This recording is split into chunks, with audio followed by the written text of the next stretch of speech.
My name is Gino da Campo. I'm a chef born and raised in Italy. For Italians, the most important thing in life is food. Look at that. Let me show you how mouth-watering ingredients have shaped my home country. I said the most important thing is love and passion to put in there. I'm with him. Tonight, I'm on a roll with a perfect pastry. That's much easier. He showed me the wrong technique. A historic Florentine delicacy that might not be for everyone. I can see why people could be slightly squeamish. And a succulent steak that's a feast for the ears. The best sound in the world. This is my Italian escape.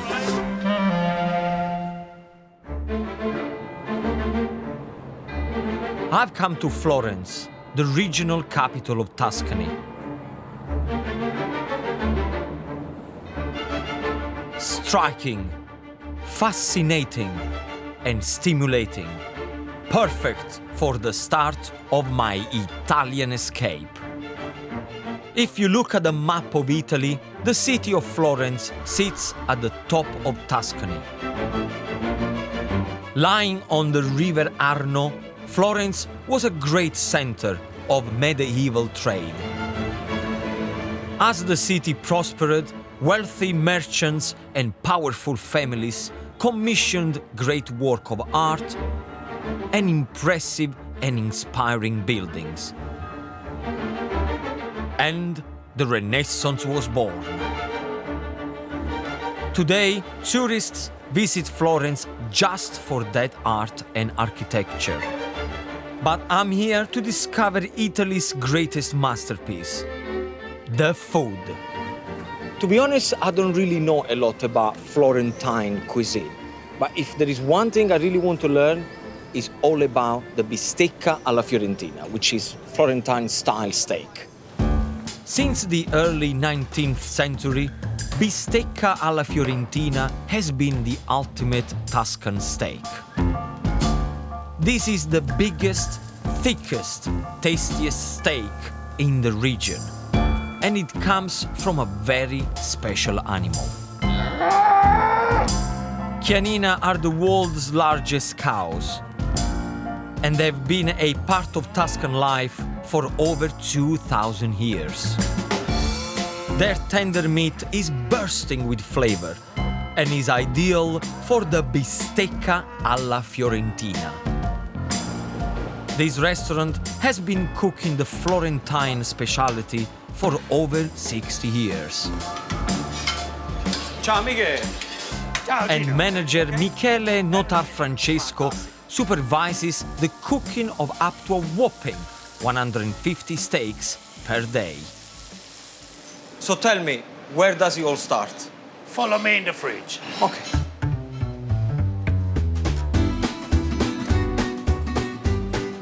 Wow.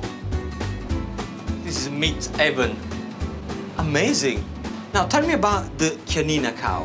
Why is it so important for the bistecca alla fiorentina? This is only women cow, and the fatties are really important because it is the When you cook the it, perfect, yes. it gives all the nice flavor. Yes. Come on, we are talking too much about this steak. Let's cook it. Of course. Now this is going to be good. A true Florentine steak can feed 2 people. And it has to be a particular thickness. Yes, to be 3 fingers, 3 fingers. What kind of fingers are you using? like Matteo fingers. Ah, all right. Michele has allowed me to cook this huge slab of meat in the traditional way over hot coals. What's the technique? A little bit of oil? Anything else? Assolutamente no. Nothing. Mettila direttamente sulla griglia calda. Just like that? Sì. Okay. La cottura deve essere rigorosamente alla fiorentina, nel senso abbastanza al sangue. And what if the customer wants it well done? Valla a mangiare al ristorante accanto. He said if a customer comes here and asks for a well-done steak, very politely, he's gonna go there and say, sir, do me a favor, go to the restaurant next door. A rustic, salty crust stops the meat inside from cooking too quickly. But soon the steak's ready. There you go. And my mouth can't stop watering. Look at that. That's fantastic. Come on. Let's go eat it. Okay. The beauty of the Fiorentina T-bone is that you get a bit of sirloin Mamma mia. and a bit of fillet steak, all on one plate. Nice. You done the steak for me, I'll do the oil. There you go.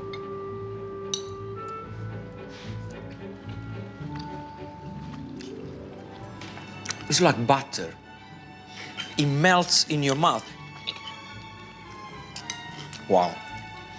To me, I know it's probably quite strange, but it's very romantic. You know, if you are a couple, like husband and wife, you put the steak in the middle, everybody takes their own piece, you can have a chat. I never thought a steak could be romantic. You haven't inspired me to be romantic, but the steak has. Salute e grazie. Chin. Grazie. What an experience! I want to cook my version of Florentine steak. It's simple to make and you don't need hot coals.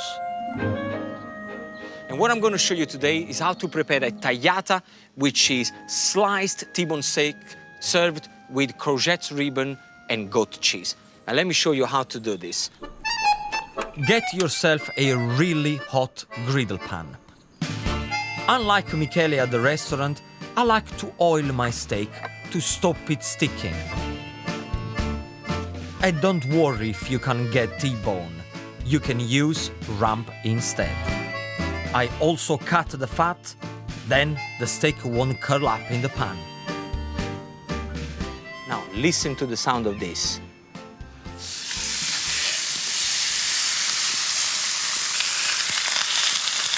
The best sound in the world. While the meat sizzles away, I'm going to get it on with the garlic. What I'm going about to show you is very sexy when you serve it with the steak. Cut it in half. Look at this, just like that. Rub it a little bit of oil that is on top of the steak, and then straight onto the griddle pan. Now for my courgette ribbon salad, have a look at this. I just peel it like you would peel a potato. My salad is all about the colors of Italy. Green courgette ribbons, white garlic, and red chili to spice things up. And don't forget the steak. For medium rare steak, I cook each side for 4 minutes. Look at that, all beautiful and caramelized. Now, back to my courgette salad. I just need a sprig of mint, some extra virgin olive oil, and a splash of white wine vinegar. Vinegar is going to help the courgette to slightly marinate and cook. Now my meat is done, but a steak this good just can't be rushed. You're going to have to allow the steak to rest. And the reason is very, very simple why you're doing that. Imagine if you were the steak. You're gonna get straight on the hot griddle pan, the meat is gonna be very tense. If I'm gonna cut it now, I'm gonna get a tough steak. My vibrant salad won't be complete without tangy goat cheese. Just crumble it like that. Then straight in with your finger, lift everything together, and the magic is gonna happen. And if you think the salad looks good, take a look at my steak.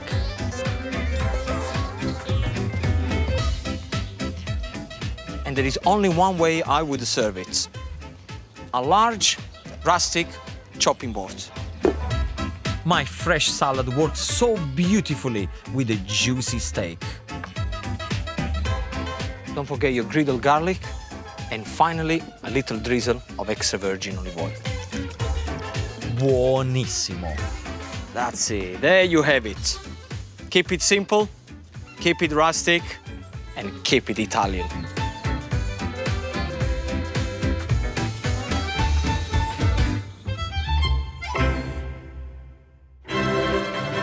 So far, I'm loving the Florentine experience. This breathtaking place was once one of the world's wealthiest cities.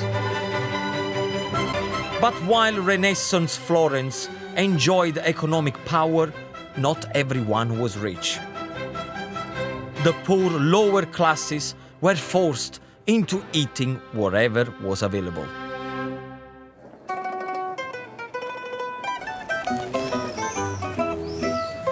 One ancient offal dish called lampredotto is still sold today.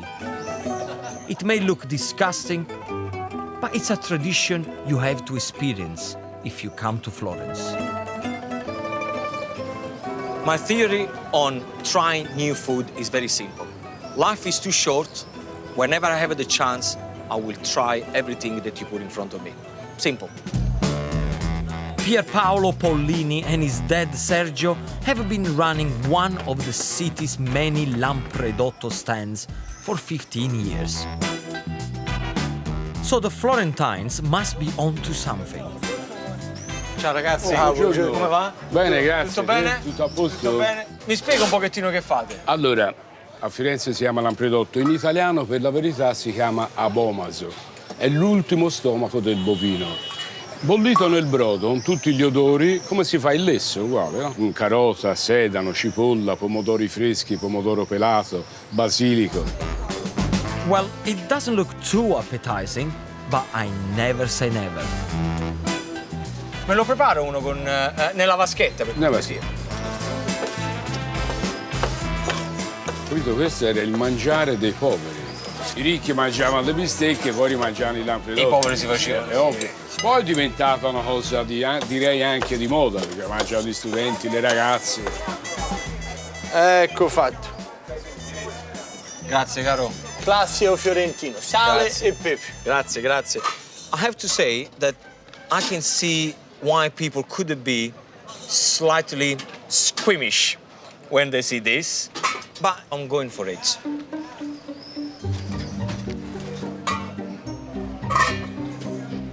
Let me tell you what it tastes like. Boiled salted beef. That's exactly what it tastes like. Yes, a little bit more fattening, but the flavors are very, very similar. I get the celery through, basil, fresh basil is coming through. Can I tell you something? If I had to eat this one every day, I'd be a very happy Gino. Very happy Gino. This is good. I like it. Lampredotto, very good. Very good.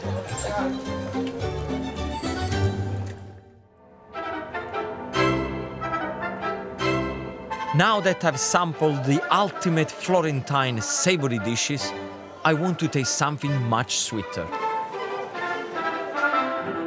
So I'm heading out of Florence to the nearby city of Prato in search of a delicious dessert.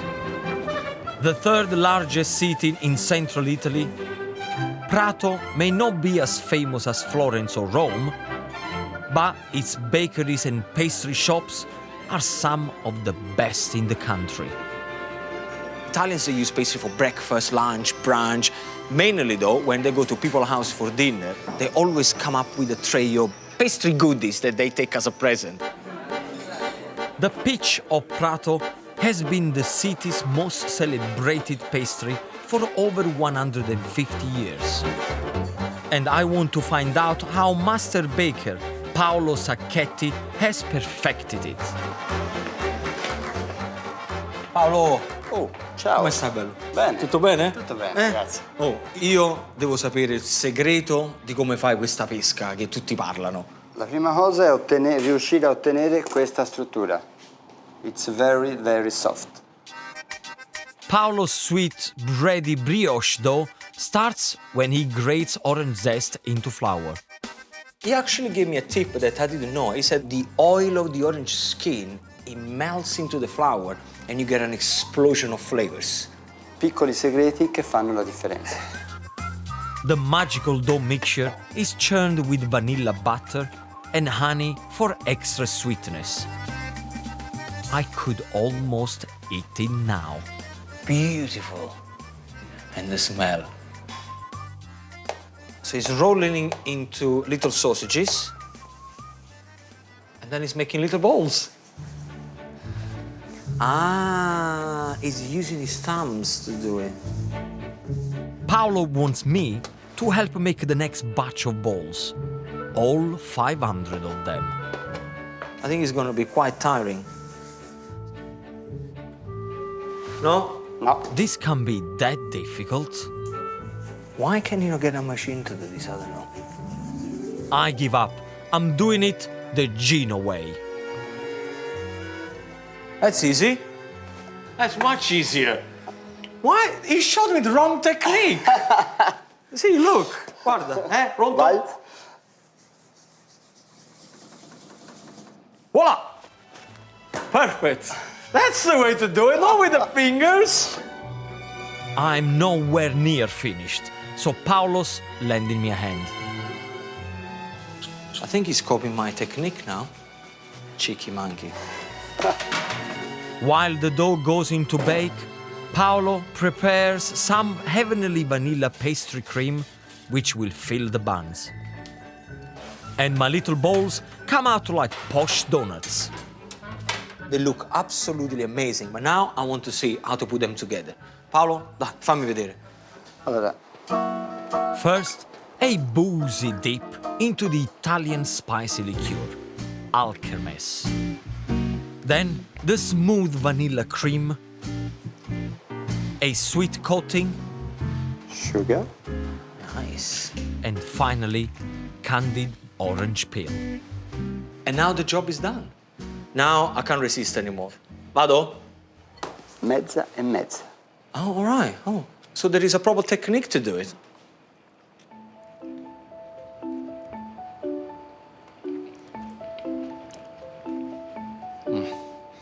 What I like is the fact that it's got a little crunch outside. Then as you bite it in, you get the Tuscan liqueur exploding into your palate. This is the best.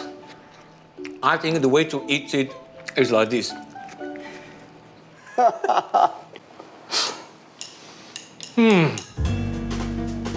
Paolo's speeches have really inspired me to create my own fruit and cream dessert. It's apple poached in red wine with amaretti biscuit cream. And we start right here with this beautiful apple. I've already taken out the core of these granny's meats, so just peel away. Look at this. 7 years in catering college. The apples go into a deep saucepan. Get yourself a good bottle of red wine and cover the apples. That's it. Now my apples get a hot and spicy bath with sugar, cinnamon, and black peppercorns. Cook the apple for 4 minutes, switch off the heat, and just let it cool down in the red wine. I'm now ready for my amaretti biscuit cream. And it starts with 2 golden egg yolks and a good helping of castor sugar. And you now need to whisk your egg yolk until pale and fluffy. Believe you me, the hard work will be worth it. I'm happy with this. Shiny, smooth. Straight in there, we're gonna add the mascarpone cheese. Mascarpone boosts the flavor of the dish without overpowering the original taste. Vanilla adds a warm and sweet flavor. And if you can't get pods like this one, use a few drops of vanilla extract. There you have it. Straight into the mascarpone and egg cream. Now the last thing you have to do is crushing a few amaretti biscuits. These crunchy biscuits add not only a beautiful texture to the cream, but I love their intense almond flavor. Now it's time for my poached spicy apple. I'm gonna choose this one. I like this one. Fantastico! The color has come through perfectly, just the way I want it. That's it. And now I'm gonna put everything together. Start to arrange the apples in the middle, overlapping each slice. Look at that smooth yet crunchy biscuit cream. Delicious. I've boiled down some of the red wine mixture from the apple saucepan to make this intense, sticky, fruity sauce. And to finish, a little sprinkle of amaretti biscuits for extra bite. I'm happy with this. My poached apples in red wine with amaretti biscuit cream. Enjoy.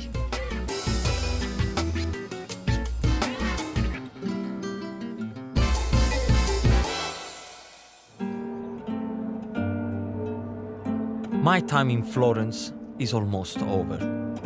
It's been so easy to fall in love with this timeless place. And I know I'll never forget the people and traditions which have made my time here so special. Tonight, traveling in style with a lady who knows how to lunch.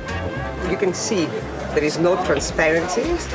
A kitchen thrown into confusion. No, don't blame me. He did it. And perfect Venetian food. My cicchetti, right here in bellissima Venice. This is my Italian escape.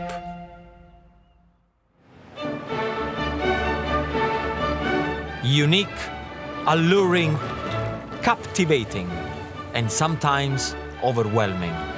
Venice is one of the most mesmerizing cities in the world. It's enchanted visitors for centuries and is the perfect place for an Italian escape. If you look at the map of Italy, Venice and its surrounding islands lie to the northeast of the country on the Adriatic Sea. Thanks to its unique geographical position, Venetian waters were once filled with merchant ships on the east-west trade routes. The region was ruled by counts, and I'm about to meet an important contessa. I have to say, I never met a contessa before, and I'm a little bit nervous because I don't know if I'm dressed right, I don't know what I should say, I don't know if she's gonna ask me something, I'm gonna start to panic. And plus, should I bow or something? What do I need to do? Contessa Enrica Rocca runs an Italian cookery school, and I'm really keen for her to tell me about a kind of Venetian tapas called cicchetti. Cicchetti are tasty finger foods, which are served with drinks at many of the local bars, or baccari. This trend is now catching on in the UK, and I want to know why it's an important part of Venetian culture. The Contessa and I may be worlds apart, but we share a passion for food. Still, that doesn't stop me from being nervous. Ciao Gino! Contessa, buongiorno, buongiorno. Mwah. Ah, a good old Italian greeting. It works every time. She's patty in my hands. Tell me something, what is the fascination about the cicchetti? In Venice, there is a big drinking culture. The cicchetti were born to help cope better with alcohol. So are you saying that it's like a little antipasti that people have to help them drinking? A whole lot of little bites that you have while you have a drink. Cicchetto could be just little baby cuttlefish, just grilled, a little bit of olive oil, a toothpick, and that's a cicchetto. Or a slice of salami with a little cube of cheese, that's a cicchetto. So every baccaro has his speciality. Very sadly, because of the decrease of the Venetian population and the huge increase of tourists, nowadays most baccari cater more for the tourists, but there is 2 or 3 that really The top do cicchetti in the top Venice. cicchetti. And today we're going to go to one of those 2 or 3. This cicchetti sounds very yummy, but it wouldn't be proper to walk Enrica through the crowded streets. My Contessa deserves to travel in style, and how else but on a gondola. In the 16th century, gondolas were the most common boats used here, for both transport and trade. Back then, there were about 10,000 gondolas in daily use. How many gondola there are in Venice? There is about 430 now left. Can anyone be a gondola driver? Absolutely not. If you want to be a gondola driver, it will be because your father or your grandfather was a gondola driver. I can't wait to get there. Oh, me too. Want a glass of Prosecco? That's so cold, a Prosecco. Cicchetto. Oh. Well, you know, this is the slow pace of Venice. The thought of the cicchetti along with the Prosecco is getting more and more tempting. This is lovely, isn't it? Okay, this is, you can see, there is no transparency, so it's an unfiltered Prosecco. So you still have the... Oh! Grazie. The famous Venetian cicchetti. Wow. Beautiful. They are telling me that you are the king of Venetian cicchetti. Is it true? No, mi sembra un po' esagerato, io ci metto solo un po' di amore, cerco di comprare materia prima e fare pochissimo, praticamente una cucina minimalista. Grazie mille. Grazie.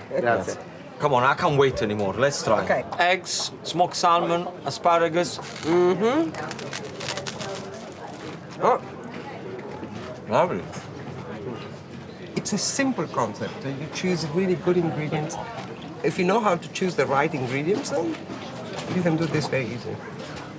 I like the idea of this prawns. And I don't know. Wow. It's got a bit of a curry powder. Yes, definitely.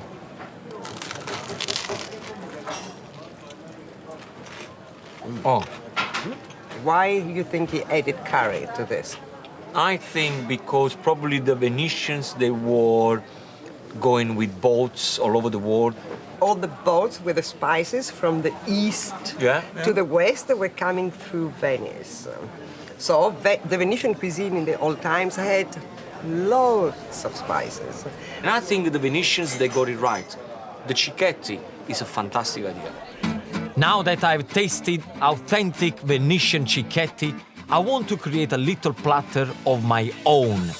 But first, I need some incredible ingredients. After saying arrivederci to the Contessa, there is only one place to go for inspiration. Venetians have been coming to the Rialto food markets for over 1,000 years. The fruit and vegetables are second to none, but it's the fish stalls which have really caught my eye. Buongiorno. Buongiorno. Stavo cercando dei bei gamberoni proprio come Bellissimi, questi. guarda, sono ottimi. Sì, un paio di manciatone belle Prendo sistemate. qui davanti. Che me li voglio fare alla griglia. Sì, piglio quelli là belli corposi. Grazie. Che le dici? Potrebbe andare? Fantastico. Those prawns will be stunning for my cicchetti. But I couldn't come to Venice without buying fish. Produce from all over the world has been shipped to the Rialto markets. But I'm after something special. Un'altra cosa che volevo, un bel pezzo di merluzzo. Che lo voglio fare impanato con un po' di pepe, una cosa. Many classic Venetian dishes are made with dried cod, but I'm going to use the fresh stuff. Stupendo. Ok. Che dici? Può andare? Ecco lei. Oh. Mister. Ciao, bello. Ciao, buona Grazie, giornata. ciao. Now that I've got my fresh prawns and succulent cod, I'm going to make a delicious cicchetti plate of toasted breads with tasty toppings. I'm not gonna do 1 or 2, I'm gonna do 3 of them, and we start with the easiest one, the courgettes. This first topping will be an explosion of flavors, and chives give a hint of fresh onion. I've quartered the fennel and removed the core. It's just too tough, and I only need the best bits. Now add a few capers in vinegar, season with salt and pepper and extra virgin olive oil. These ingredients get my mouth watering just by looking at them. So my next dish, I'm going to use cod. This is the cod I got this morning from the fish market. Beautiful and fresh. I want you to slice me thin slices. I'm making a topping of mini fish fingers, so the portions must be small. For the coating, I'm using toasted breadcrumbs, which I'm mixing with coarse chili powder. Get your finger and mix the breadcrumb with the chili. Perfetto! Time to coat my cod. Egg first, and then straight into the breadcrumb. You could also use smoked fish for this recipe. I'm going to fry the cod in olive oil. Get the oil hot, but not too hot. So my tip is very simple. Get a little pinch of breadcrumb, put it into the oil, and if you see the bubble going on, it means that it's ready. Look at those bubbles going. Let's get the fish in. Now you can only imagine the flavor of this cod. Crispy outside, the spicy going on, sweet cod in the middle. Oh yes, my cicchetti, they're gonna rock. I'm cooking the fish for 1 minute on each side. Get the prawns and they're going straight in. I want you to cook them for 15 seconds on each side. Wow, these prawns are so juicy. Everything's cooked, the prawns just need slicing. And then very simply, cut the cod in half. I'm using toasted ciabatta for my cicchetti. And here's the first: courgettes, fennel, and capers. The next one has a mayonnaise and chili powder base for the prawns.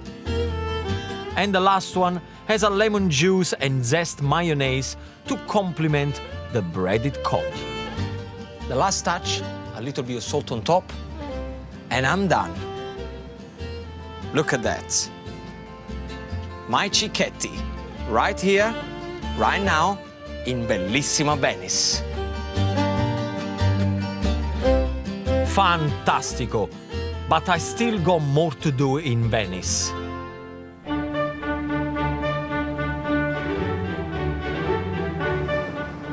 It's early morning and I'm heading to the nearby island of Burano. The eye-catching, multicolored houses make the island feel like a living postcard. But it's not only the houses that attract visitors.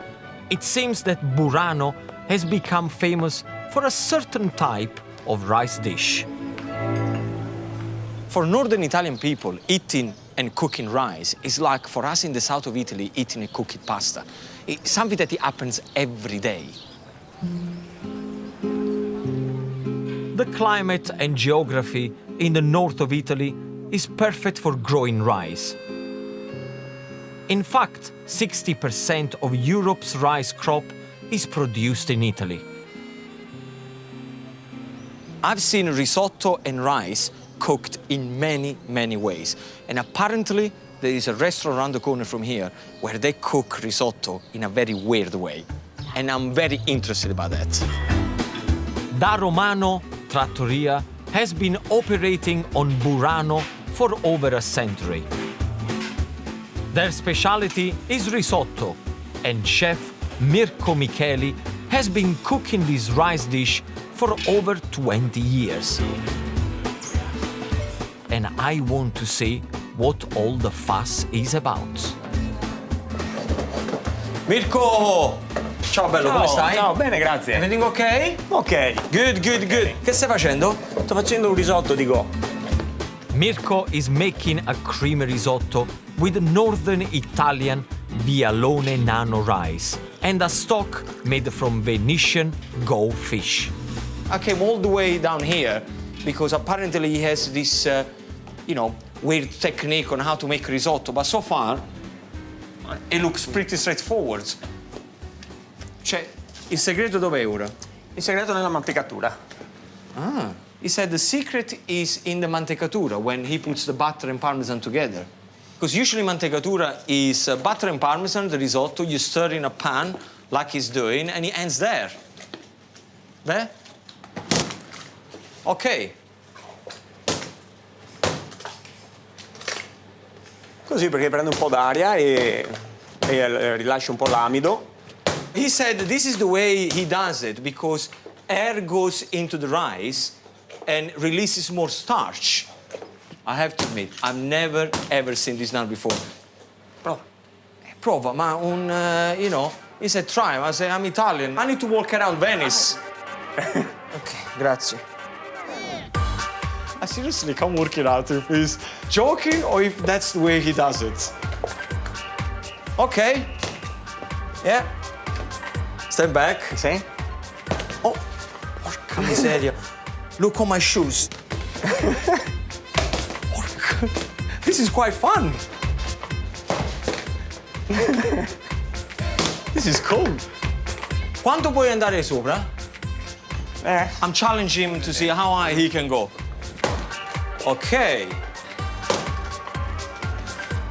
Nice, nice.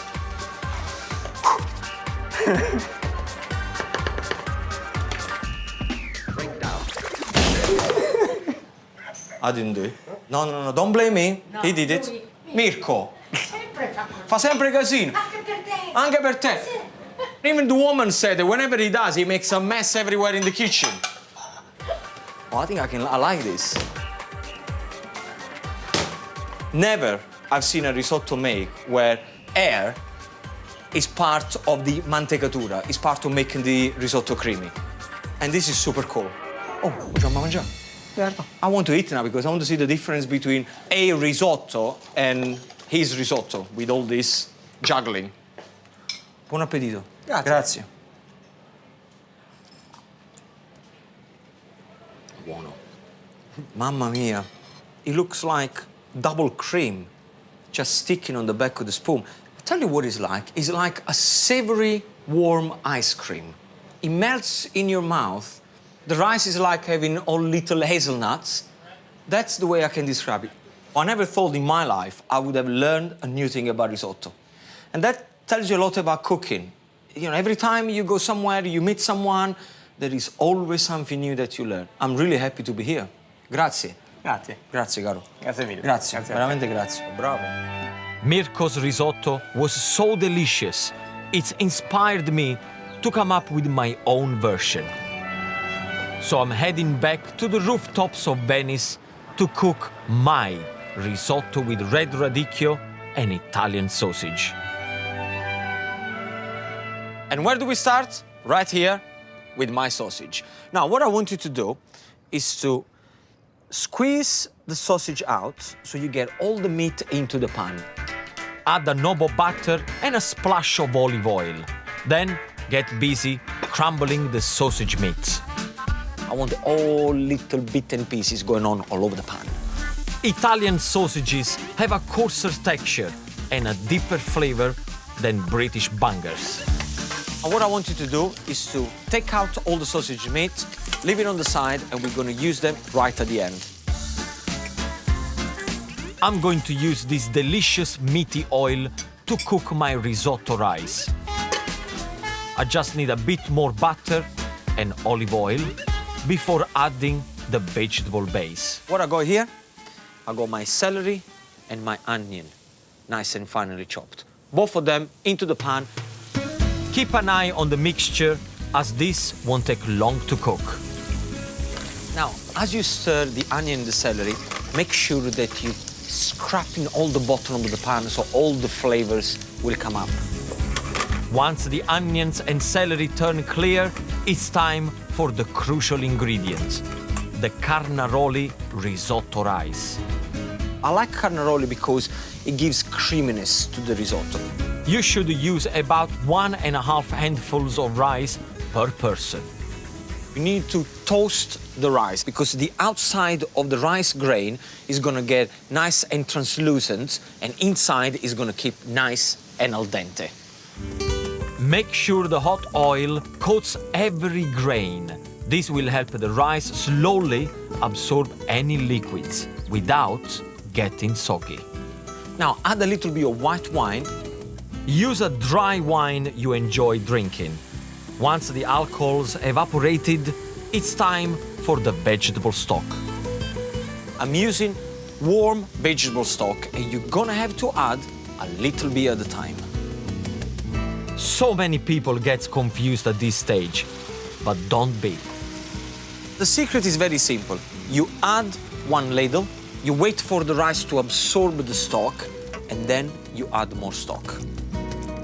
I know this bit takes time, but trust me, the end result will be worth it.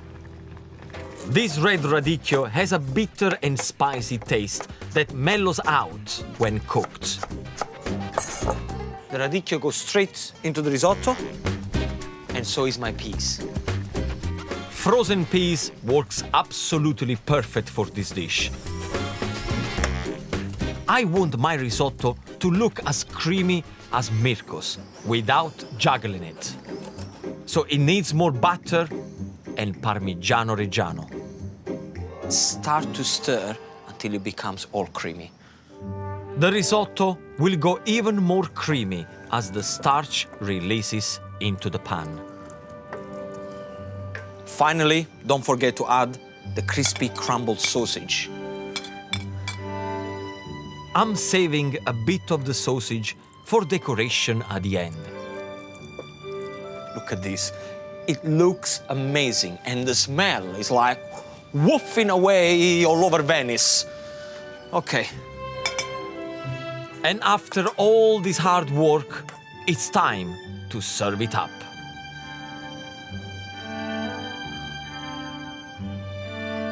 Oh, I'm super happy with this. Creamy risotto with red radicchio and crispy Italian sausages. Buon appetito!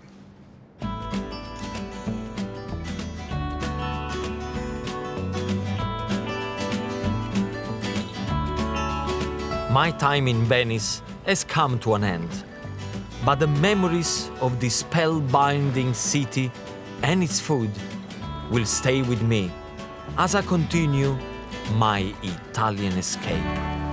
Tonight, getting close to the best Italian produce. Wow, Ham fit for a prince, I've touched Prince Charles Culatello. I can't believe it. the Queen's exclusive vinegar, This is probably the closest I'm ever going to get to touch Her Majesty the Queen. and even a king of cheeses. And this is the way you do it. This is my Italian escape. I'm intrigued by places in Italy where the landscape plays a vital role in the local cuisine. So I've come to Emilia-Romagna, a fertile region which is famous for producing some of the world's finest food. And I want to find out why. If you look at the map of Italy, the region of Emilia-Romagna lies to the north, and Parma is where I'm starting my journey.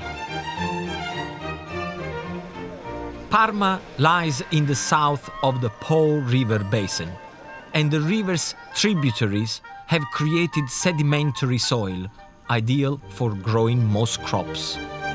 The area's livestock are used to produce the best cured meats, which are found on Italian dinner tables. Cured meats are very important to Italians, especially because we use them for our antipasti, the starter selection. I don't think Italians would be able to live without cured meats. That's how important it is. The city has given its name to the world-famous Parma ham. This estate has taken cured meat to another level. They produce the ultimate premium variety, the king of cured meats, culatello. Its name means little bottom because it's made from the best part of the pig's back leg. I don't really know a lot about culatello. I've heard about it, and I've heard that it comes from the bum of the pig, but I have no idea how it's made. I don't know about the original flavor of the culatello, and I can't wait to taste it and see the texture. Chef Massimo Spigaroli serves succulent culatello platters in his Michelin-starred restaurant. What fascinates me is that he actually produces this priced cut on the premises. Massimo has agreed to show me his 700 years old cellar and reveal the secrets behind the best cured ham in Italy. Wow. This is a lot of culatello. Pensa che questa è la cantina più antica al mondo, ancora esistente, dove stagionano culatelli. I can't really explain the smell of the cellar. The only way I could explain is like wet dust. You know when it rains and the rain touches the ground and you kind of get a smell from the ground. That's what I'm feeling in my nose. But definitely a smell that I never experienced before. Musty. A little bit musty. Questo è il profumo che c'è nell'ambiente, ma ti faccio sentire quello che c'è dentro. He said, but if you're impressed about this smell, the one you should be really smelling is inside the culatello. Culatello is cured with salt and red wine and wrapped in a pig bladder. It is then aged in the cellar where a mold, which develops on its surface, goes to work, giving the meat its distinct flavor and smell. Incredibile. Dolce. Dolce, profumato, aromatico, ti fa sognare. È un profumo che non è uguale, è solo lui. It's such a unique smell. Sweet. It kind of reminds you a little bit of honey. And very flowery. You know, see, I don't know if I can explain myself. It's like when you smell a bouquet of flower, that you know that they flower, but you don't know which flower are they. The mold, which does all the work, circulates around the cellar, thanks to a special window. Questa è la chiave di svolta di tutto. Alla fine qui lasciamo le ragnatele che fermano le mosche, anche se c'è tutta una zanzariera, ma da qui entra l'aria umida del fiume. E quella è importante. Entra l'aria fresca. This ancient window overlooks a river, which, along with the autumnal weather here, is vital for culatello production. When it's about October time, the fog comes in and it kind of hugs the culatello and it creates like a white coating around the piece of meat. And what they have to do after 2-3 weeks, they have to gently take it off with a brush, one by one. But this is the beauty of this particular kind of meat. It's impossible to recreate unless you live here, right here, in this place. It's just a magic thing that happens. And it's that magic and the care that Massimo and his team take of the culatelli which gives rise to their incredible price. Depending on its age, a single culatello can cost over £300. And with that price tag comes a very discerning clientele. Massimo supplies his meat to many famous people. Quello che è Principe Carlo. Questo è il Principe Carlo, Principe Alberto di Monaco. Prince Charles, culatello is here. I can't believe it. I'm going to touch it so then I can say I've touched Prince Charles culatello. In a good way, if you know what I mean. Non si può toccare? Oh, he said you can't touch his culatello. No? Non si può mettere il dito? No. Suo. Oh, I see. He said, you can't touch it because it doesn't belong to him anymore. Now it belongs to the prince. It's been fascinating to see this incredible cellar, and now I can't wait to try the culatello. This particular joint has been hanging in the cellar for 17 months. Massimo suggests I close my eyes to get the full experience. Everything that I smelled in the cellar is now in my palate. È incredibile. Bene. Perfetto. So it's the area's climate that is the secret to this exquisite cured meat. But Parma is not just known for its ham. This fertile region is famous for high-quality dairy produce. The city gives its name to the world-famous hard cheese, Parmesan. The finest of these is Parmigiano Reggiano, and this factory has been producing it for over 40 years. General Manager Nicola Bertinelli explains what makes this cheese so special. To get the original Parmigiano Reggiano cheese, we have to be in this area, right? You must have the grass from this region, the cows from this region, the milk. Every step, puts inside the cheese specific characteristics that you can find only in this piece of the world. So it's Emilia-Romagna's rich pastures that create this unique cheese. The Parmigiano Reggiano is matured in this store for up to 4 years. Each wheel gets a stamp of approval, but to be sure you are buying the genuine article, look for the writing on the rind. I can't resist buying a wedge of their 2-year-old cheese for my next recipe. My friend, you are a superstar. Grazie, caro. Ciao, bello, ciao. I'm going to use the region's best cheese to make a beautiful dish with aubergine, mozzarella, and tomato, all covered in a basil olive oil dressing. And what you need for this is fresh basil leaves, just like this one. Have a look. I got young basil leaves. What you do, just put them on a chopping board and finally slice it. Fresh basil is the key ingredient in my dressing, so don't use the dry stuff. Now get yourself a mixing bowl, and in goes the basil. Sprinkle with a little touch of salt and pepper.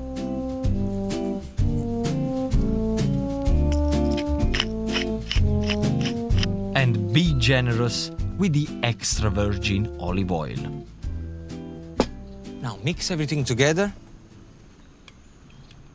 Let it rest for 5 minutes, and then we're going to use this at the end just to drizzle all over my dish. Now, I know many of you are a little bit scared about aubergines because of the size, because of the texture, the color. But let me tell you something. If you're nice with the aubergine will be very tasty for you. So what you do, just cut me 2 slices, probably about ½ centimeter thick.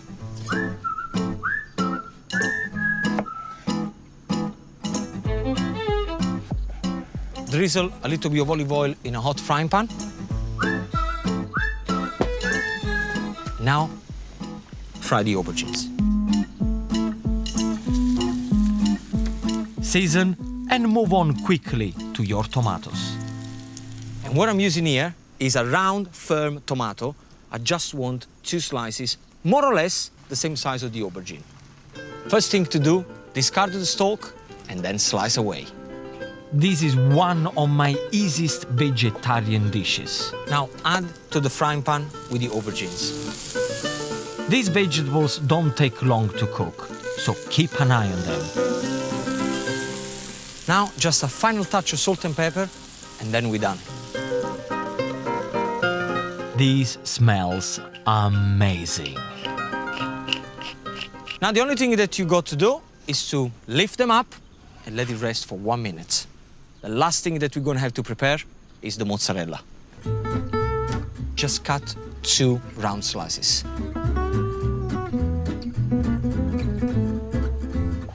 Let's put the dish together. We're gonna start to pile everything up. So first thing is the aubergine, then Parmesan shavings, a slice of tomato, and then the mozzarella on top. Now repeat one more time. These look so beautiful. And this is why I get excited about Italian food. The warmth of the aubergine with the crispiness of the Parmesan cheese, the tenderness of the tomato, and the cool mozzarella. Now, the last thing that you have to do for me, my basil-infused extra virgin olive oil drizzled all over. That's it. And this is the way you do it. Buon appetito. I'm enjoying the produce of this fertile region, and I'm hungry for more. There are so many places to explore in Emilia-Romagna, and I'm now traveling to the province of Modena. The area is world famous as the home of Ferrari cars. But it has another unique product, which is also globally renowned for being the best: balsamic vinegar. When I came into the UK 20 years ago, nobody ever knew about balsamic vinegar. I had to walk for miles to get a good bottle of balsamic vinegar. In this region, Trebbiano and Lambrusco grapes grow very well. And for almost 1,000 years, Italians have used them to make outstanding vinegar. One thing that I feel people should know about balsamic vinegar is this difference between commercial balsamic vinegar and traditional balsamic vinegar. The Acetaia del Cristo estate has been producing traditional balsamic vinegar for over 160 years. And I want co-owner Daniele Bonfatti to explain what makes this vinegar so special. Fermented grape juice is cooked, then matured in barrels, which can be made of up to 7 types of woods. Aha, we got a celebrity room here. What's going on? I'll show you. Oh. Daniele has some important customers, and they have their own barrels. Aha, we got Mr. Douglas here. What's going on? Michael Douglas discovered our traditional balsamic during the holiday in Bermuda, and now he loves to use like a digestive. So he actually uses traditional balsamic vinegar to help his digestive system. Yes. The one I'm interested in is that one there. Look at that. Her Majesty. Her Majesty. The Queen tasted our traditional balsamic vinegar and she loved it.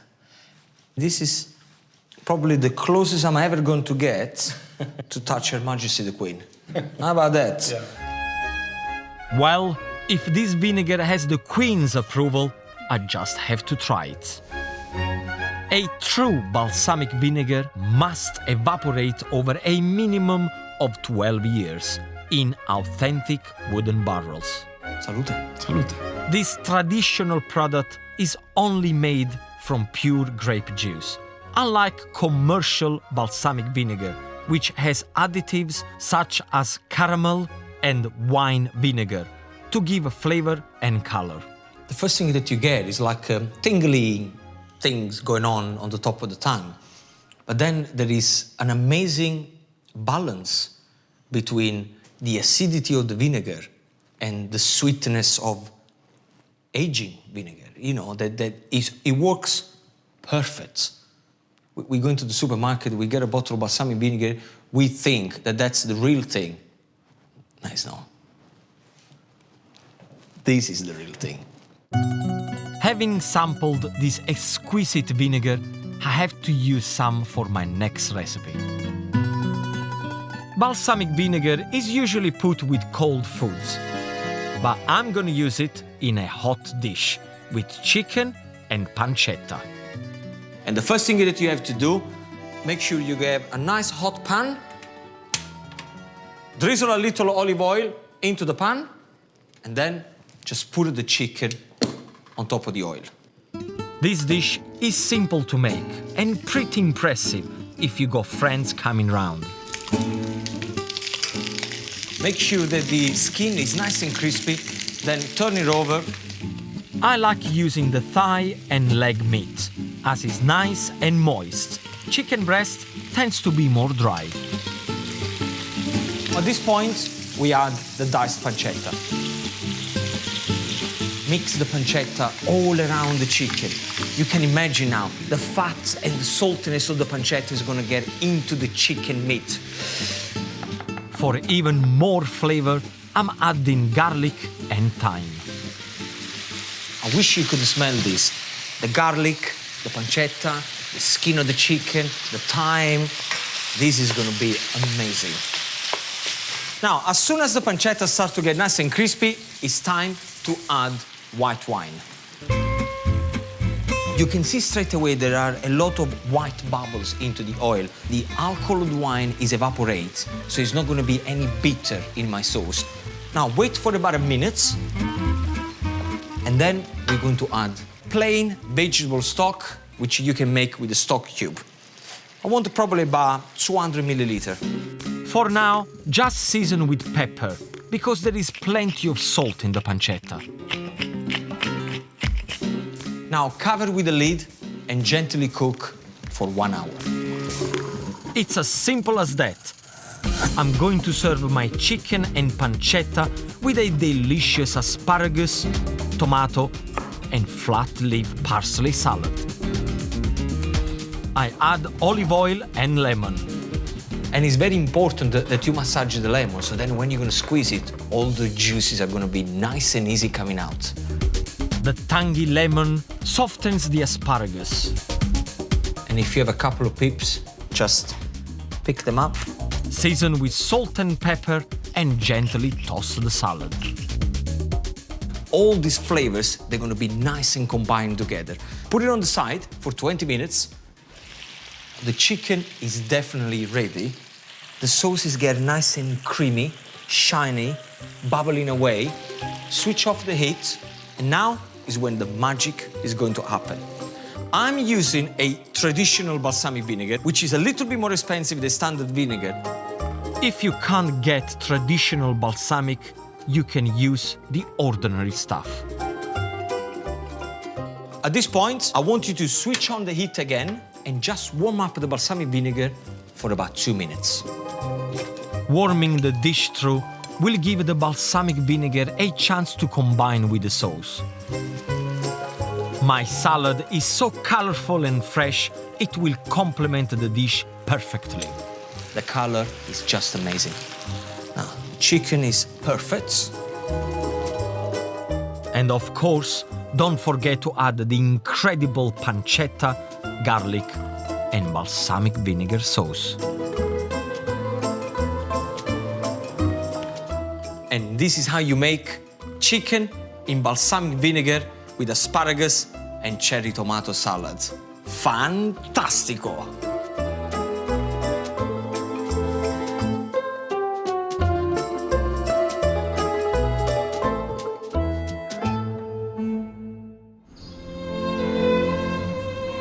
On my journey through Emilia-Romagna, I've seen the passion that goes into making Italy's finest food.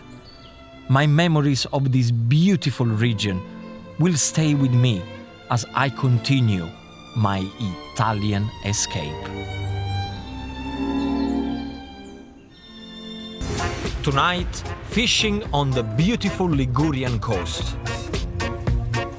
The not knowing, what we're gonna catch is like, yes! A bizarre way to make bread. Very interesting technique. I never seen this done before. And I create a feast. Oh, look at that. To bring together new friends. To you and to all your families. So lovely to have you Grazie, here. Gino. I love you all. This is my Italian escape.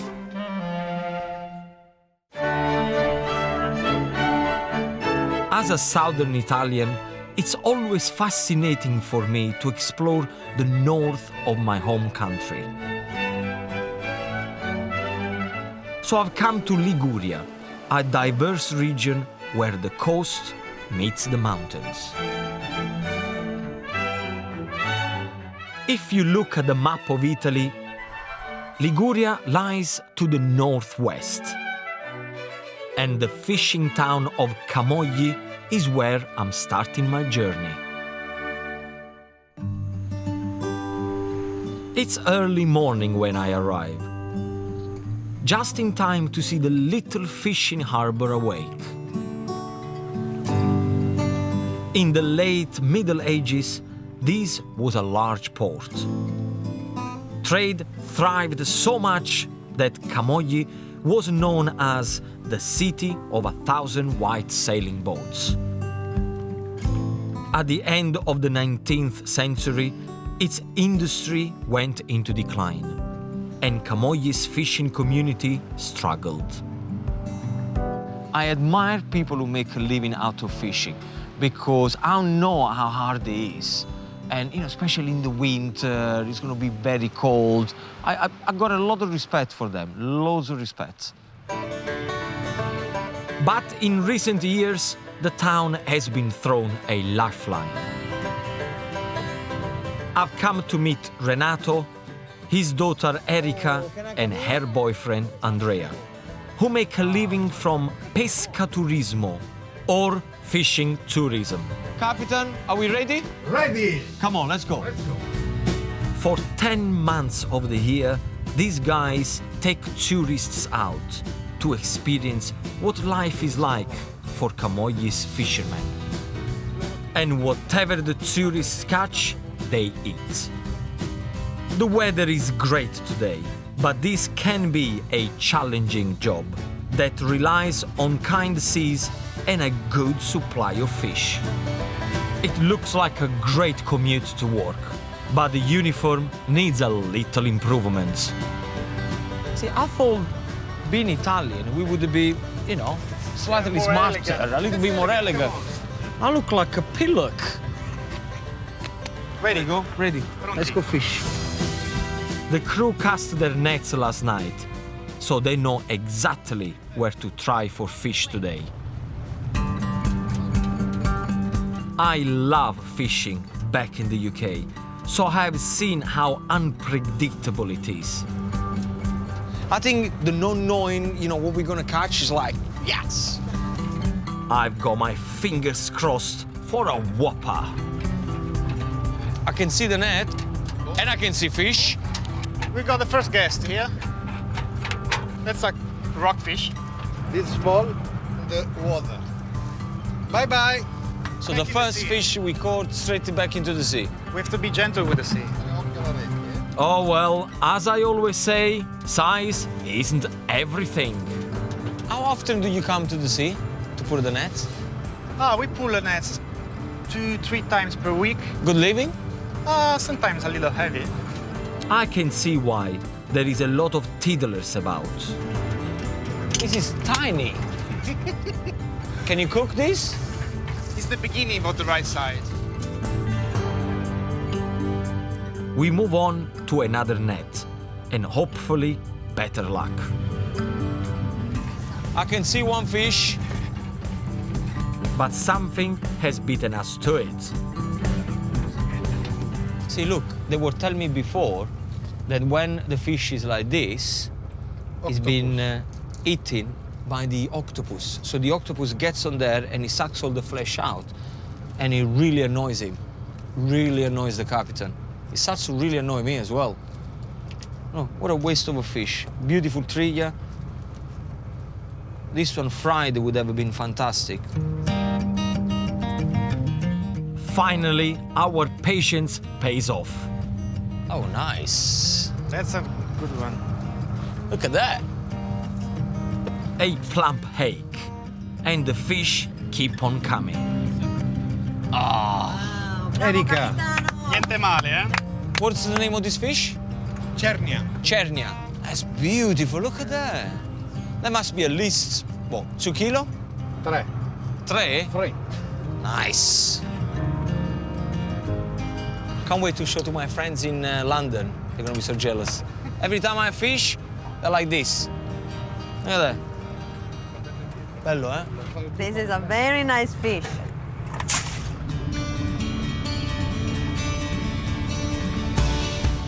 Now that we caught our lunch, it's time for some of the workers to relax and take in the glorious Ligurian coastline, while Renato transforms from captain to chef. Ladies and gentlemen, lunch is ready. Bravo. Capitano. What a gentleman. Yeah, what a gentleman, my dad. He's breaded and fried the fish. It's simple, fresh, and beautifully done. Bravissimo. Complimenti. Fantastico. See, this is the way fish should be served. From the sea, straight into the plate. And the view of Camogli is not bad, is it? Wow. I think I'm gonna come here for lunch more often. If you guys don't mind. What a perfect way to spend a morning.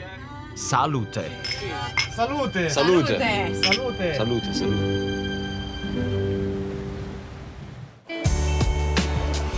I've had such a fantastic time with the guys from the boat. And as a little thank you, I want to prepare a special Ligurian feast for them later. So where better to perfect my first dish than overlooking the beautiful Ligurian coast. I'm making sea bass in caper and butter sauce with grilled marinated carrots. Now, where do we start? It's very simple, is with carrots, right here. My carrots have been boiled in salted water, then cooled. We're gonna add a little touch of olive oil and some salt. Make sure you have a hot griddle pan ready. Now listen to this. Perfect. And these are just not gonna be any boring carrots, these are gonna be absolutely fantastic. Cooking carrots like this increases their sweetness. And I'll be marinating them in garlic and fresh mint leaves. Always keep an eye on the carrots to make sure that you turn them around. Beautiful. This is exactly what I'm looking for. Those griddle marks on the carrots, I have to admit, they look quite sexy. The fragrant marinade is so simple. A little more of extra virgin olive oil, a sprinkling of salt, and a little chili. A couple of pinches, no more than that. White wine vinegar gives just enough acidity. And you will see if it's incorporated well, because the oil starts to get a kind of a cloudy color. The only thing that you got left to do, pick up the carrots and then go straight in. And if you can keep them for about 5 to 10 minutes to marinate, that it will be perfect. Now for my sea bass, I've got some seasoned flour.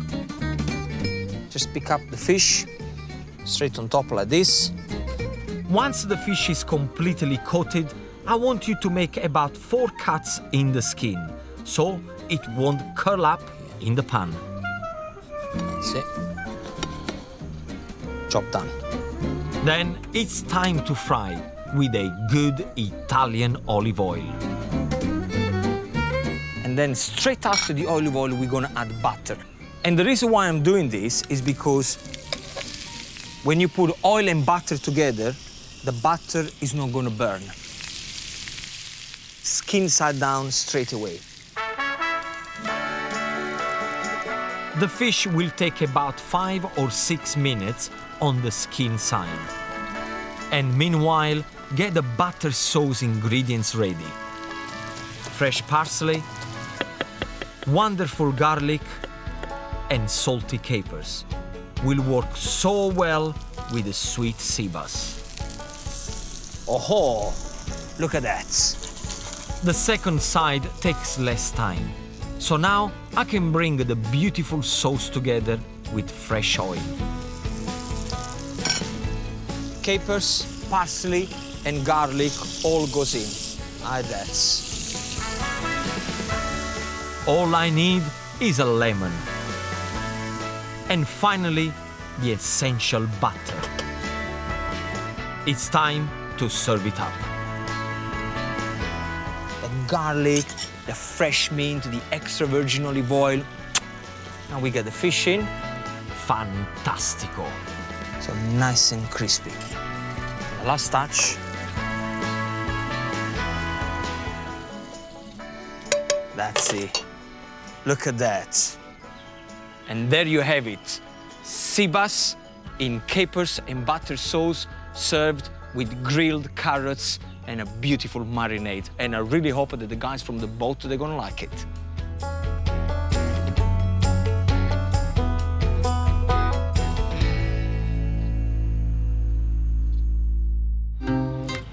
But one dish doesn't make a feast.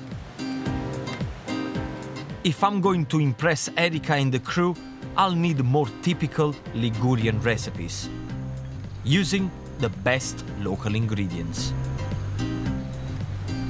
So I've come to the town of Recco, where there is always one thing on the menu: focaccia. Set to date from the 12th century, Recco's focaccia is a crispy flatbread stuffed with oozing, creamy cheese. It's not like the thick, doughy version you may have tried in the UK. This one's totally irresistible. I'm meeting Biagio Palombo. Biagio! Ciao Gino! Who's been a baker for 40 years and is a master at the local specialty. Com'è che è così famosa sta focaccia di Recco? Che c'ha? Della pasta, farina, olio e sale e basta, senza lievito, nessuna aggiunta di niente. But what are the real secret ingredients? But he said the most important thing is love and passion to put in there. I'm with him, so I like it so far. His technique reminds me of home. I like Neapolitan pizza. Okay. All right. This is the base of the focaccia, and it's covered in creamy, mild stracchino cheese. To me, it looks like quite a lot of cheese. He said, yes, but it's light. I said, well, how can it be that light if you put all this cheese in it? He said, no, the dough, it will absorb it, and it makes it very fragrant and light. Very interesting technique. I ain't never seen this done before. E allora qui mi aiuti te, E qui ti aspetta. Now he said it's the turn for me to help him. So far, it looks like a white pizza. Here goes with the top of this giant cheese sandwich. Sotto? Arana, così. Così? Sì. Okay. He said, go with your hands underneath and swim like a frog. Okay. Non ti si rompe, bravo. Non si rompe? No, Va, no, va, no, eh? assoluto, no, tranquillo. Oh, that's nice. Yeah. And it just stretches. Sì. Vai tranquillo. This is like making a bed.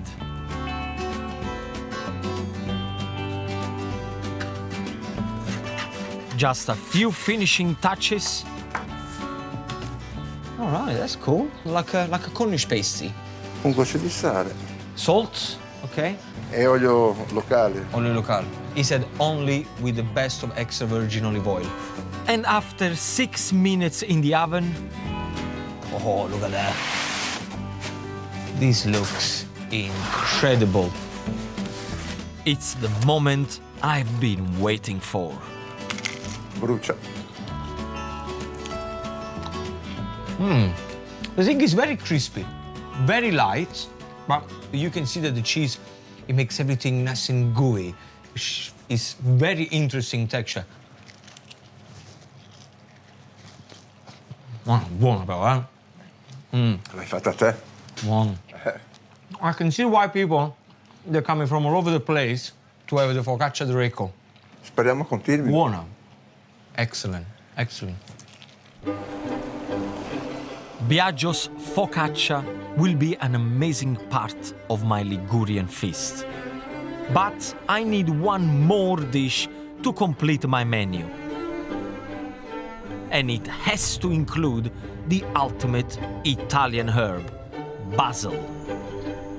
This leafy green plant came to the Mediterranean via India. The Ligurians went crazy for it and made basil the star ingredient in Italy's favorite sauce, pesto. To the Italian people, pesto is really, really important. It's like saying how important is pizza from Neapolitan people. Everything is everything. Pesto originated here in Liguria, so it's no surprise that all of the ingredients for this classic green sauce come directly from this area.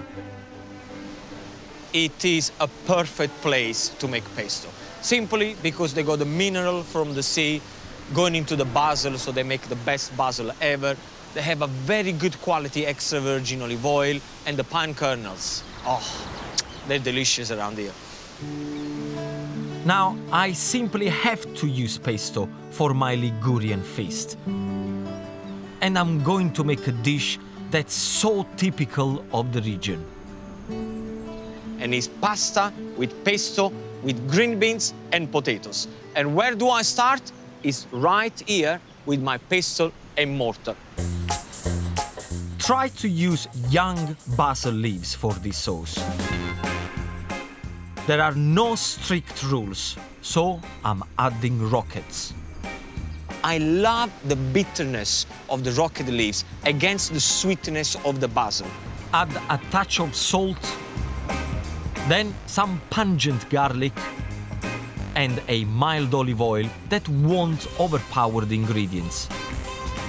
And now the only thing that I have to do, start to pestle.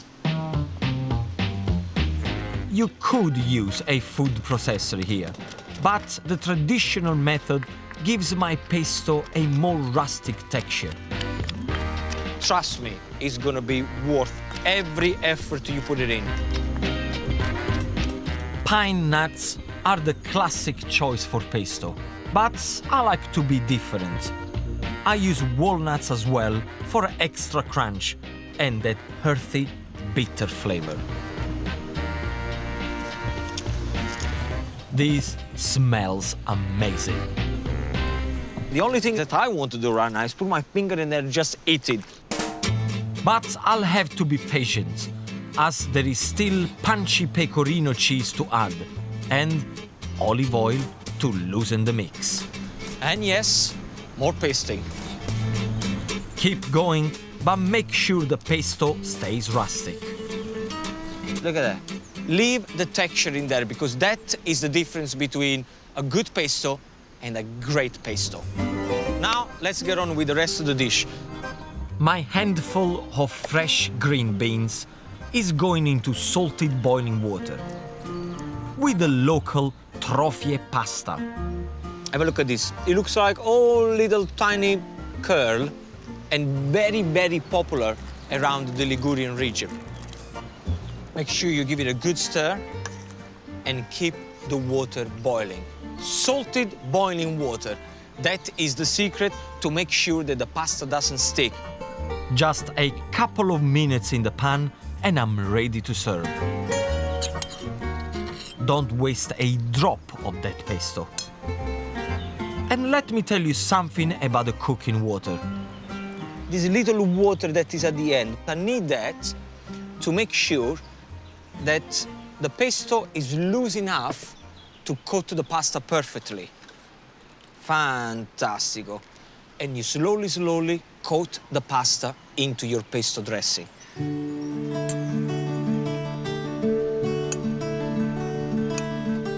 For extra flavor and texture, I've boiled and cubed some firm potatoes.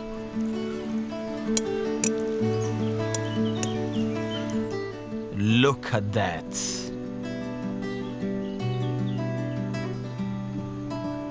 A few basil leaves for decoration.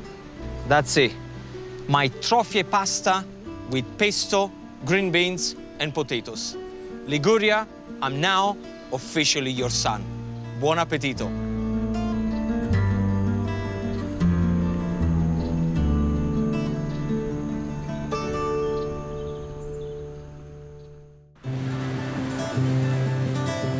It's time to serve my feast to my friends from the Ligurian coast. Ecco ragazzi, Wow! I just hope I've done justice to the local dishes and ingredients. a voi, to you and to all your families. So lovely to have Grazie you here. Gino. I love you all. I love you all. Let's sit, come on. For me, this sums up what's special about Italy. Friends and family together, eating amazing food in beautiful surroundings.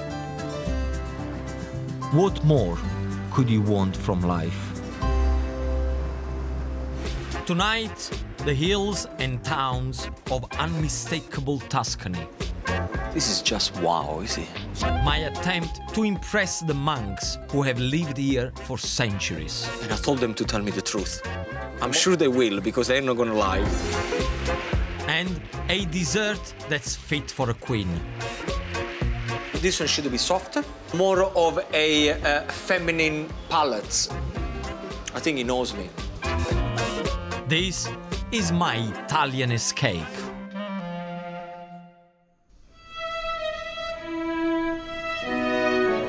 There are so many wonderful places in Italy. But this has to be one of the most picturesque. With its amazing scenery, timeless beauty, and stunning architecture, Siena is truly one of Italy's treasures.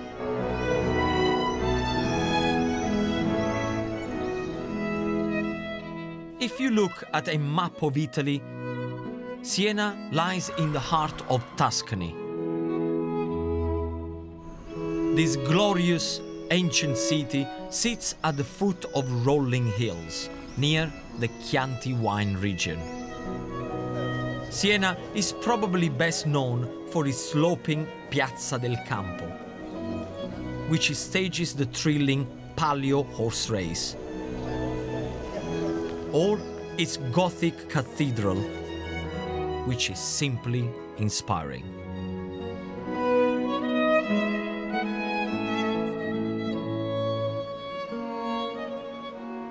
This is just wow, is it? I mean, you can see how in the old days they used to take more care and time to build something so spectacular. Beautiful. Really beautiful.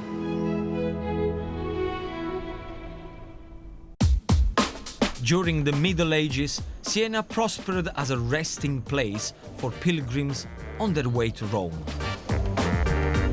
Like them, my visit here is brief.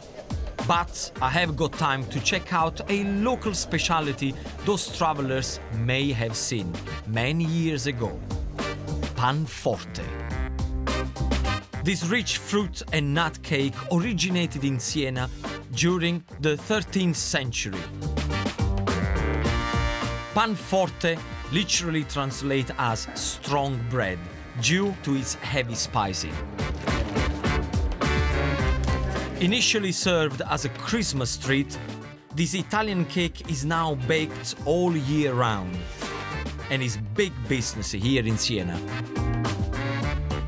Panforte must be very important to Siena because everywhere you go in Siena, they sell panforte, they make panforte. You know, around here, they're just panforte crazy.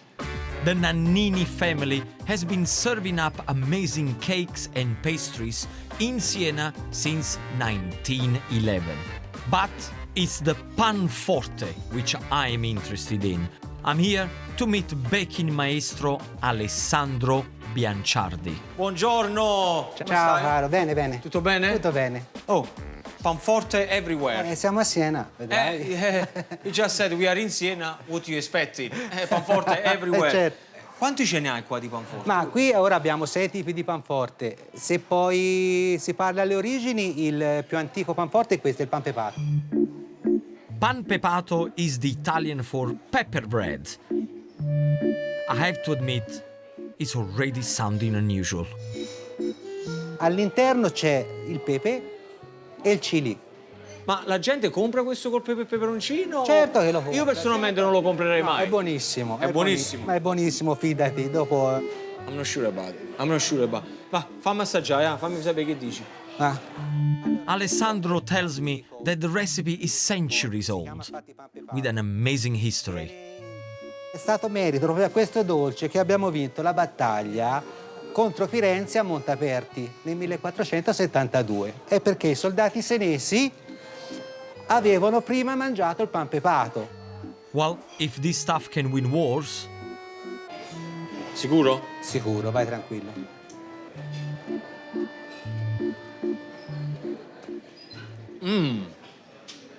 Ma è buono, eh? Certo che è buono. C'è un po' di dolce, un po' di pepe, si sente un po' di peperoncino pure dentro.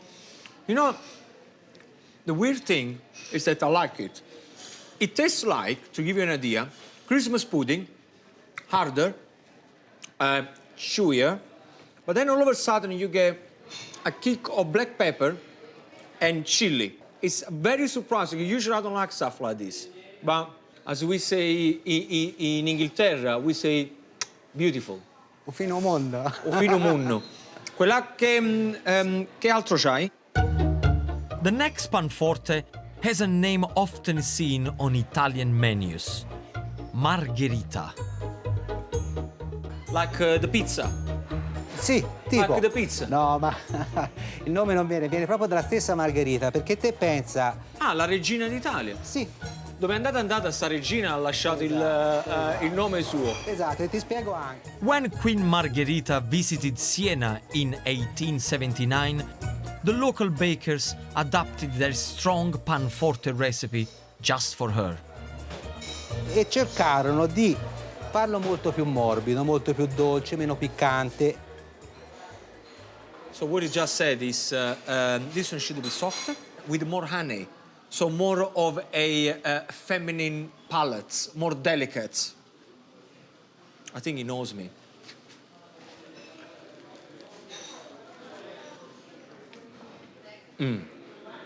Buono. It's right. See, with the other one, you got the black pepper that cuts through the sweetness of the honey. Here, you don't have black pepper, so you really get the sweetness of the honey. It's delicious, though. It's very good. I prefer this one, to be honest. Vabbè, perché sono un tipo delicato, sono un tipo... Yeah. What a fantastic way to kick off my stay in spectacular Siena. The bricks used in the buildings here are made from the same clay that provides the color for burnt sienna paint. It certainly is a picture and an inspirational place to make my next recipe. I'm meeting some very special people later, and I'm going to present them with a mouth-watering panforte of my own. And the one I'm going to prepare is a chocolate panforte with amaretto liqueur. It's going to be very easy and delicious. I've got 3 egg whites that I'm gently breaking up, so don't go mad with the whisk. Next, a classic panforte ingredient. You probably want about 3 tablespoons of runny honey. And make sure that you mix the egg whites and honey together. Okay. Ground almonds will turn the mixture into an amazing paste. And at this point, what you get is like a soft marzipan texture. Now for the crunchy bit, hazelnuts and walnuts. And for bursts of flavor, candied peel. And you're gonna have to admit that so far, it's a pretty easy recipe, right? Italian amaretto liqueur gives even more intense almond flavor. And next, my icing sugar. And trust me, whenever you fold in icing sugar, you're gonna have to be very careful, otherwise it's gonna go everywhere.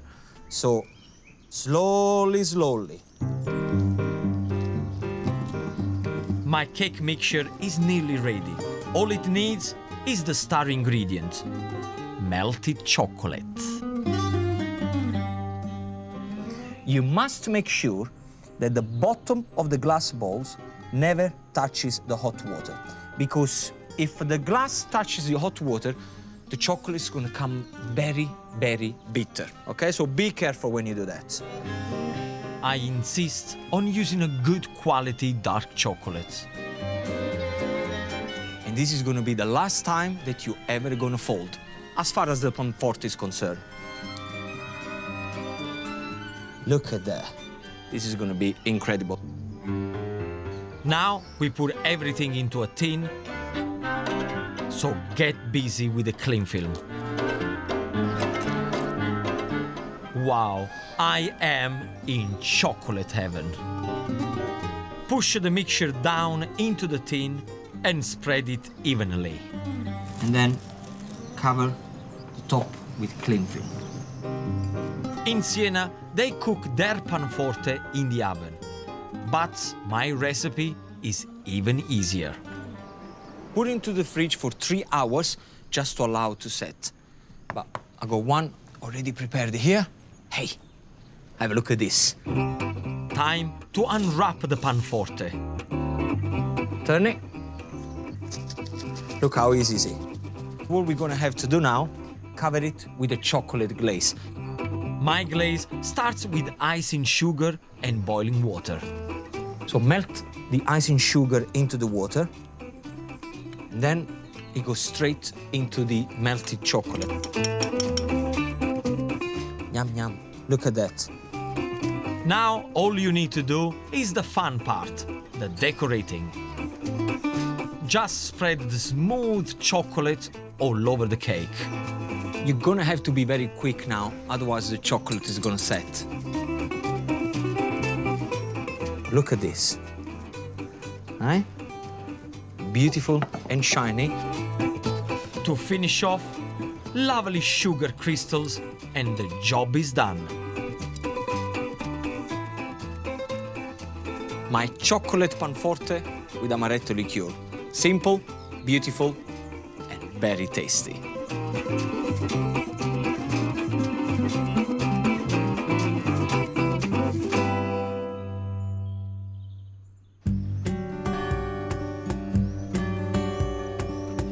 I've come to Tuscany to explore its intriguing sights. The region's warm climates and rolling hills are ideal for producing grapes. And Tuscany is home to some of Italy's greatest wines, like Chianti and Vin Santo. I'm on my way to meet some very unusual wine producers who have been in the business for over 600 years. The ancient abbey of Monte Oliveto Maggiore is home to a group of Benedictine monks. And I've arrived during prayers.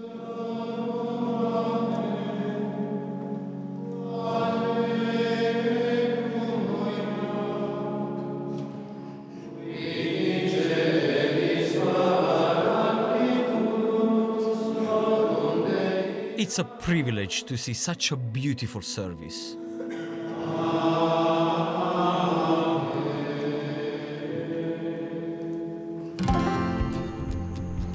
I'm keen to find out a little more about the monks' lifestyle in the abbey.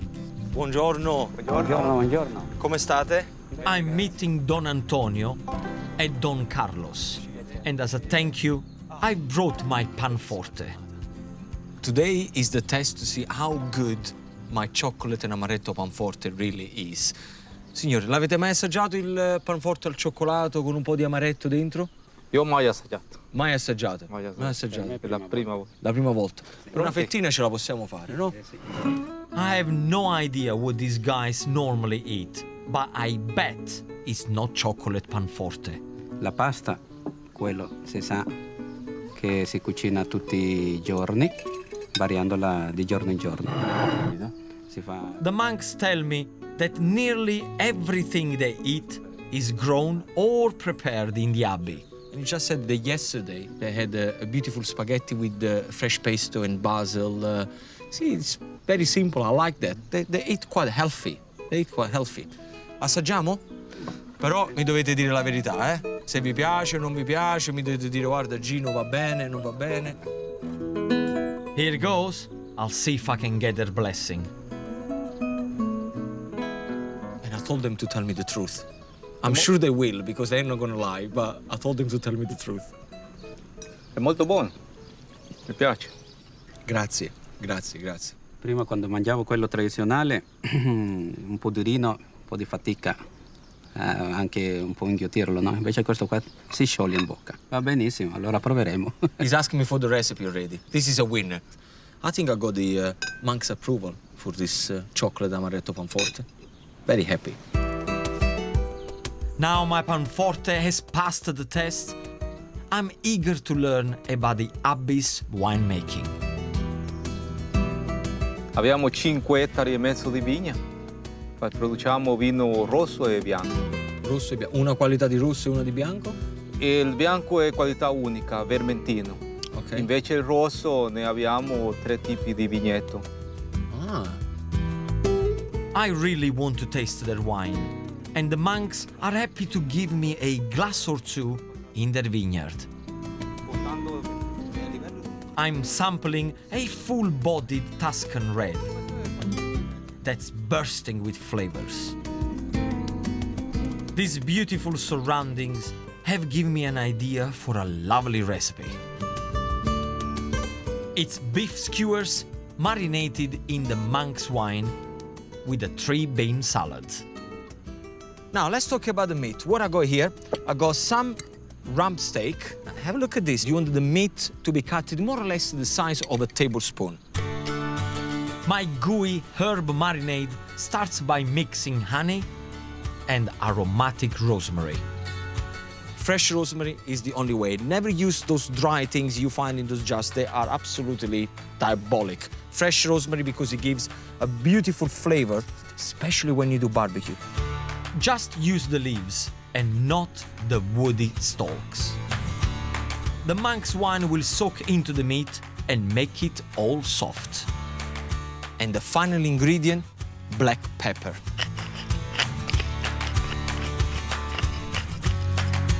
Coat the meat in the sticky marinade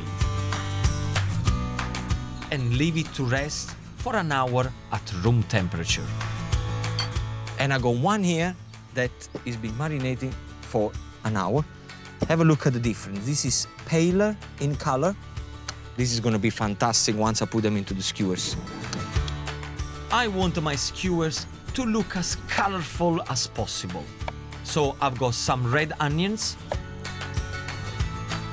green courgettes, and now straight with my peppers. And I've chosen a yellow pepper because a yellow pepper is sweet. So when it goes into the barbecue, it's gonna kind of caramelize with its own sugars in the peppers. And also because I have to say, I think yellow, it looks very cool on the barbecue. You could also use aubergines or cherry tomatoes for this recipe. The only thing that we have to do is skew away. I've soaked the skewers in water so they don't burn on the barbecue. And don't forget, whenever you put the meat on, just to leave a little bit of the wooden skewer at the end, otherwise the meat is gonna fall off. So soon after the meat, yellow pepper, 1/4 of onion, then the courgettes, and just keep going. You can put as much meat or vegetable on as you like. There is nothing better than a good barbecue. You just need to make sure the grill's hot, but not too hot. And what you want to hear is this. Listen.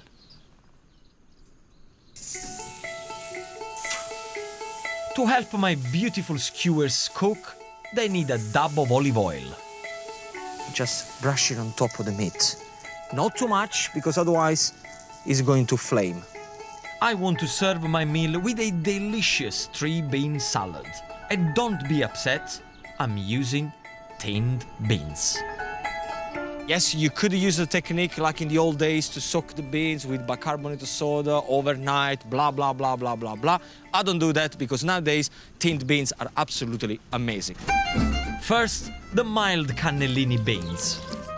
Then the nutty chickpeas, sweet borlotti beans,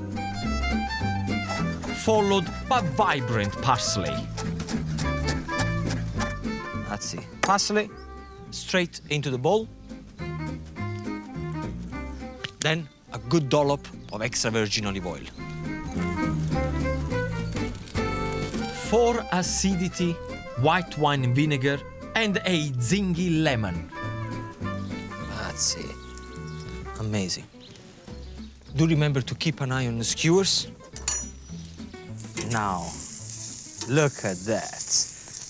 All caramelizing because of the honey. Yes. To finish my stunning salad, red onion and a dash of seasoning. And come on, let me tell you, this is the perfect bean salad. All that's left to do now is serve.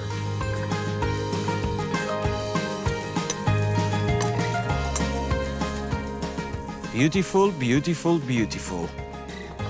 Marinated meat skewers with a 3-bean salad.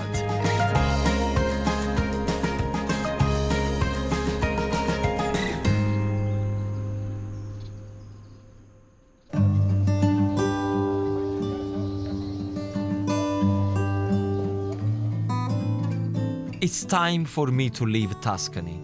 My memories of its peaceful scenery, warm people and beautiful towns will stay with me as I continue my Italian escape. Tonight, the fascinating city of Bologna.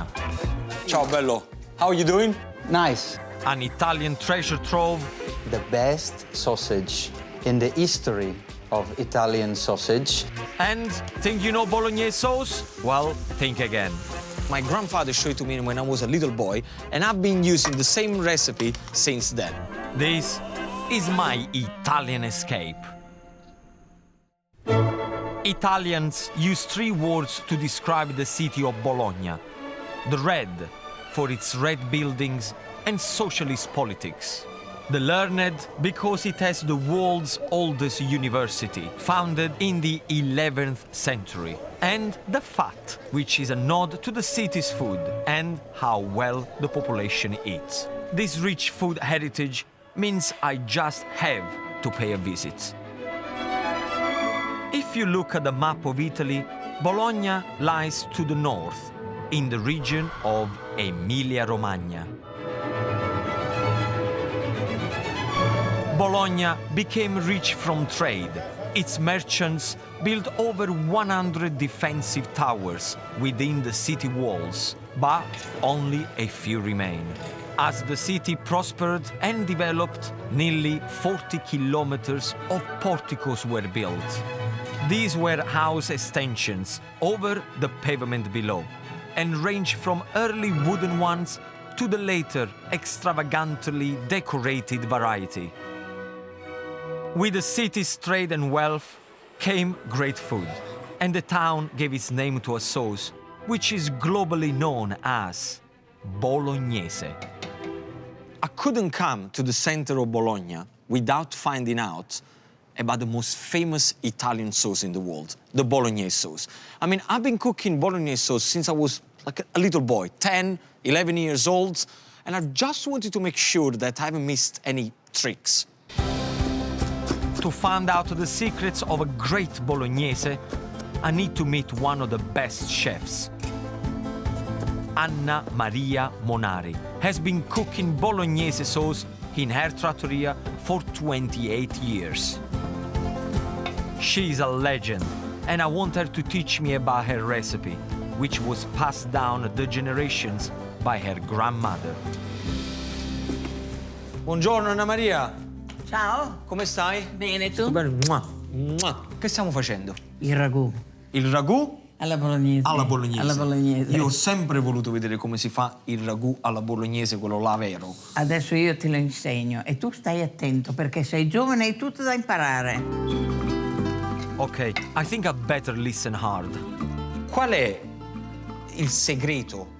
Cioè, che cosa fai che fa questa bolognese così spettacolare? Mi attengo alle regole e ai tempi e agli ingredienti perfetti.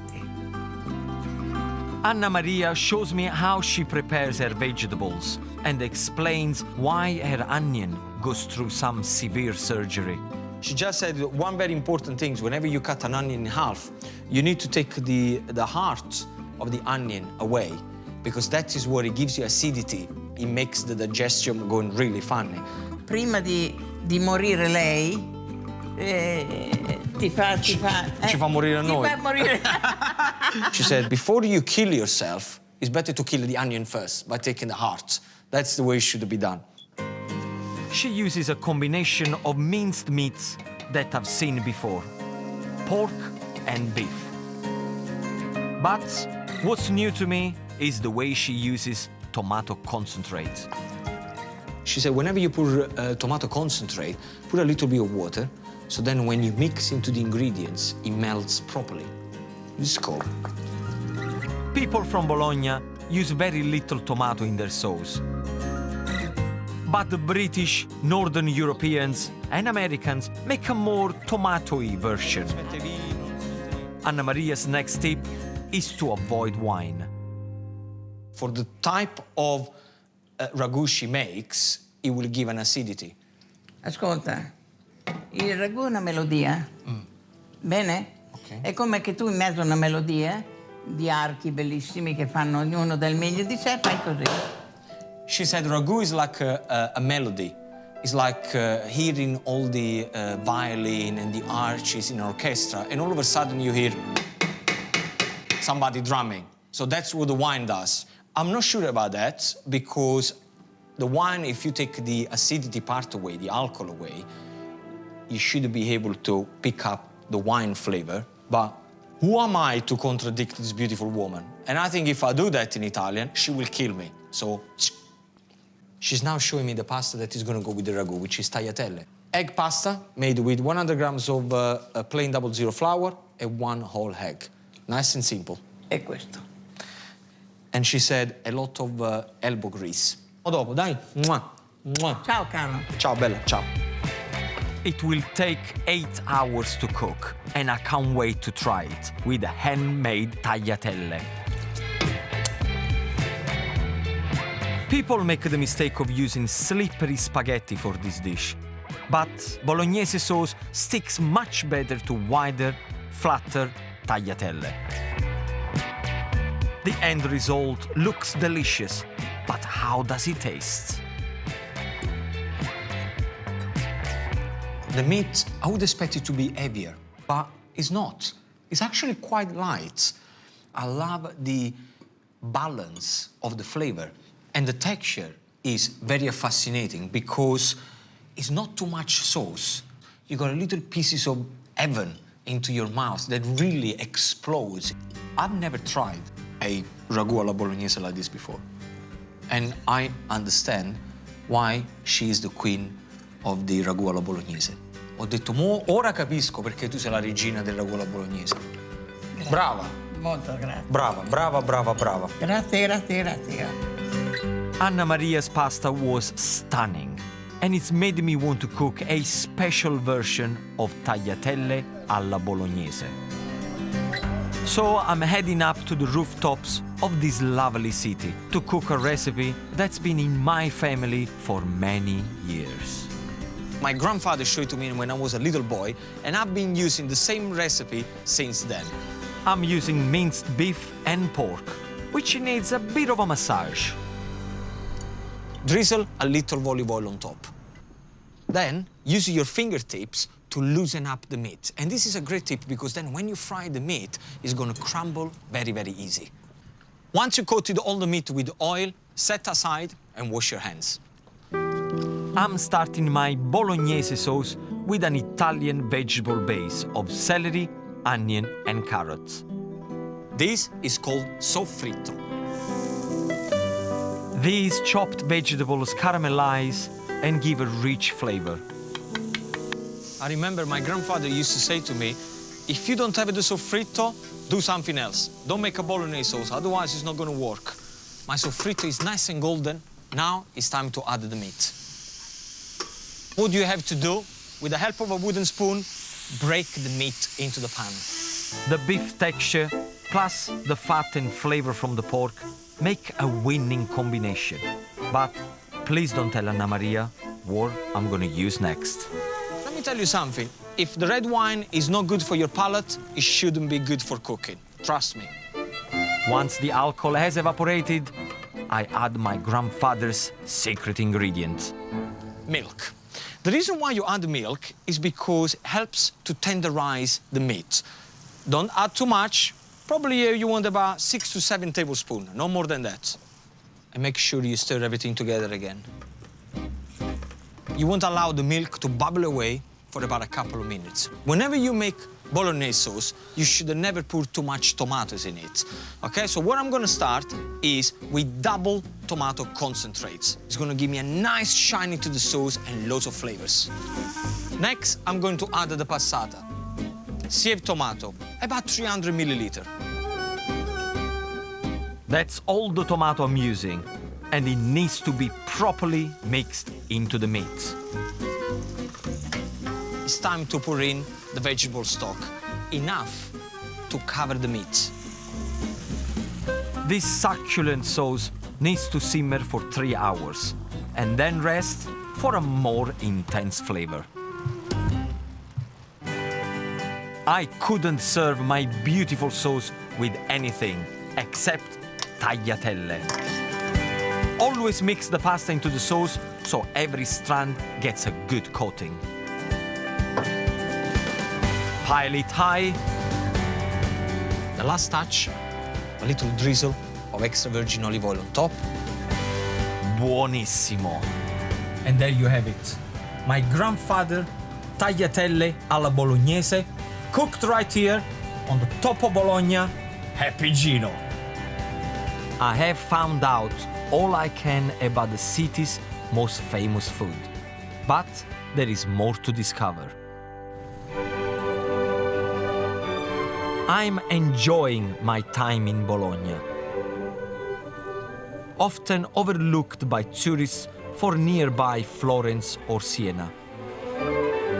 Bologna may be world famous for naming a pasta sauce, but there is another food produced here which the locals are proud of: mortadella. It may look like spam, but this is a specialty cured pork sausage. It's made from shoulder and cubes of fat. And where better to try it than this beautiful shop where I'm meeting 4th generation butcher Davide Simoni. Ciao bello, how are you doing? Nice. If you had to describe mortadella, how would you describe it? Mortadella is the best sausage in the history of Italian sausage. And what are the main ingredients for the traditional mortadella from Bologna? The pink is the shoulder, so the best thin part of the pig, and the cheek, the best fat. Pepper, salt, and 1 day for cooking. That's it, so very simple. You must have some mortadella for me to try. Of course. Mortadella is my favorite meat. I've always loved its mild, sweet taste. It's very smooth, it's got this kind of velvety texture, and it's not too fattening either. What are the different ways that people eat mortadella here in Bologna? We have it for breakfast in a panini. We have it for lunch, for example, grilled over a barbecue. We have it for antipasti in a skewer or in dadini, what we call this square shape. But above all, we put it in the filling for tortellini. That's our traditional pasta. So not only do people from Bologna eat mortadella for every meal, they also stuff it into their pasta.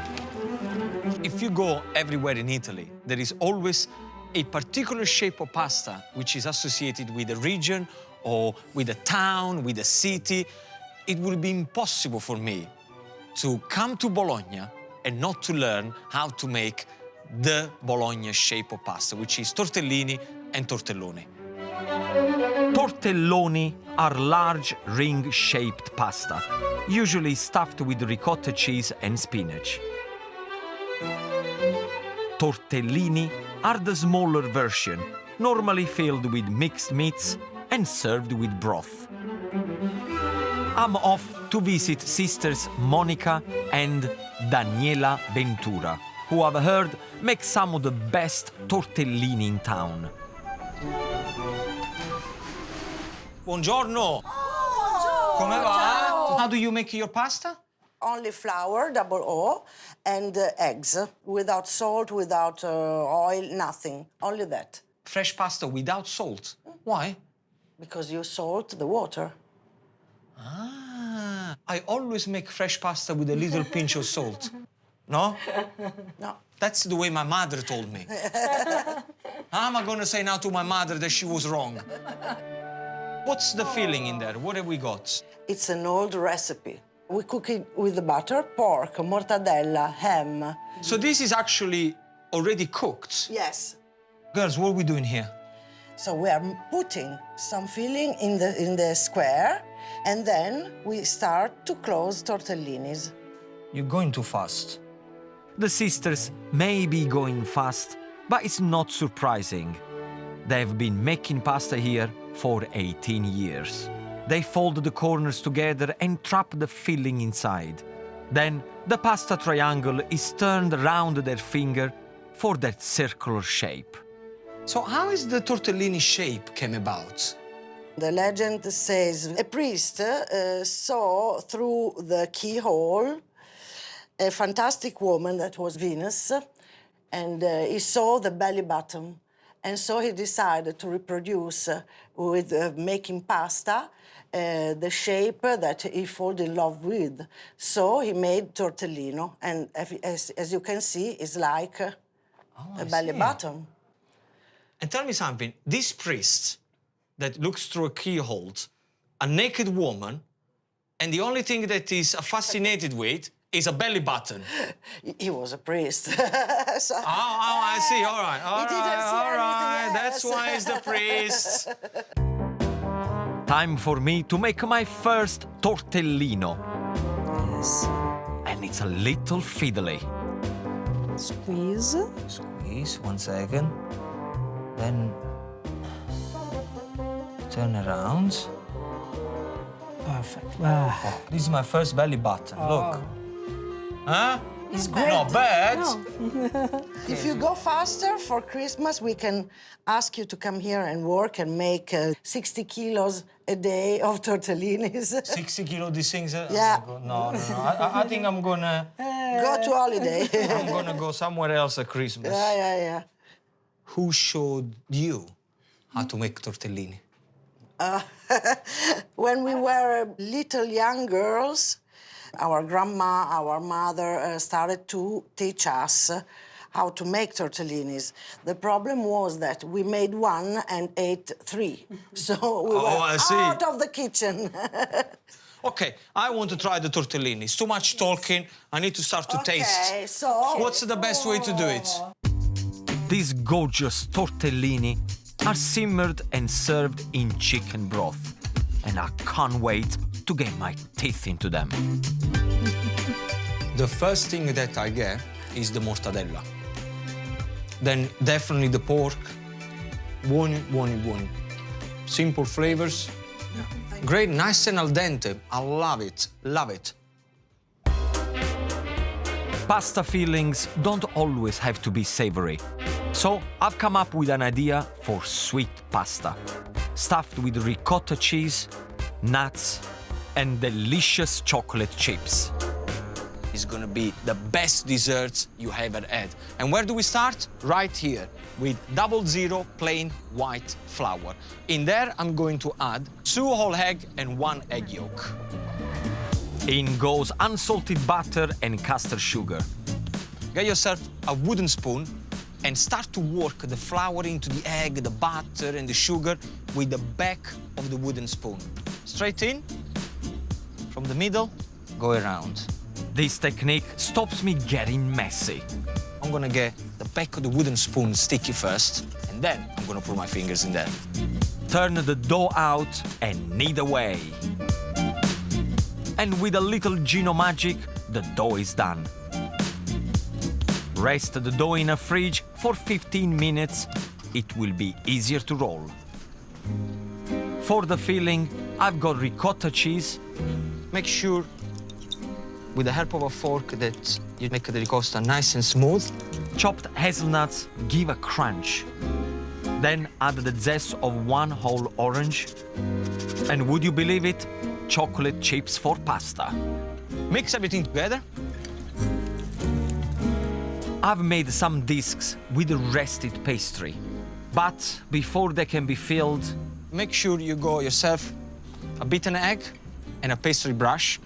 Gently brush the egg all around the edges of the disc. And that is gonna help you to seal the discs properly. Now I load up each disc with my sweet mixture. But don't overfill them, or the parcels won't close and will burst when you cook them. Carefully close up the discs, pressing the edges. Just to make sure that the filling doesn't go anywhere, I'm going to use a fork to press it down. A fork makes the edge stronger and much prettier. It's time to fry. Pick up the pasta and go straight in.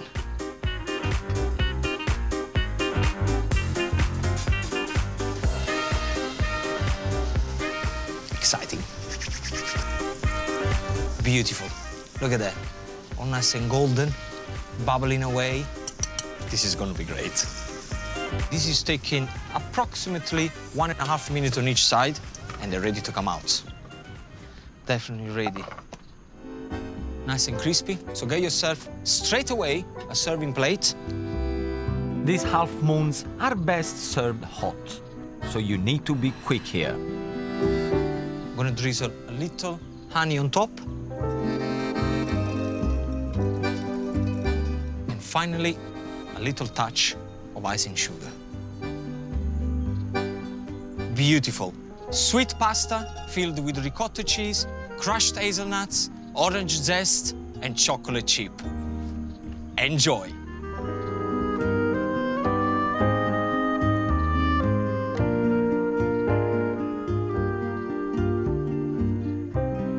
My time in Bologna has come to an end. I've realized that the traditions and recipes of this area are passed down the generations. The home of Italian food will always be a special part of my Italian escape.